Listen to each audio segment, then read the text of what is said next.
এই কারণে আমি ওই ছোট্ট কালে ক্লাস 9-10 যখন পড়ে একটা গজল লিখেছিলাম বন্ধু বাবা মাকে নিয়ে।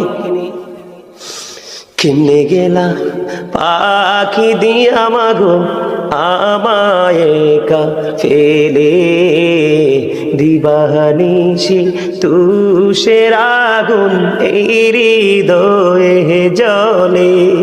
বলেন কেমনে গেলা পাখি দিয়া মাগো আমায় একা ফেলে, দিবানিশি তুষের আগুন এই হৃদয়ে জ্বলে।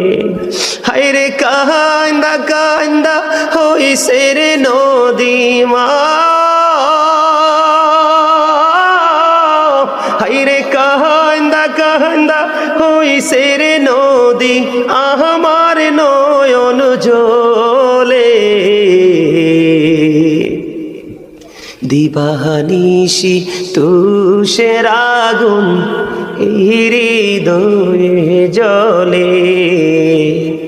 আদর করে নেইনি গো কেউ আমায় কুলে তুলে, কিছুদিন দর করিয়া যায় যে আবার ভুলে। ঠিক না বেটি?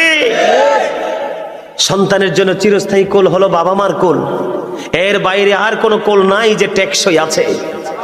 কথা বলেন না কেন? আদর করে নেইনি গো কেউ আমায় কুলে তোলে, কিছুদিন দর করিয়া যায় যে আবার ভোলে।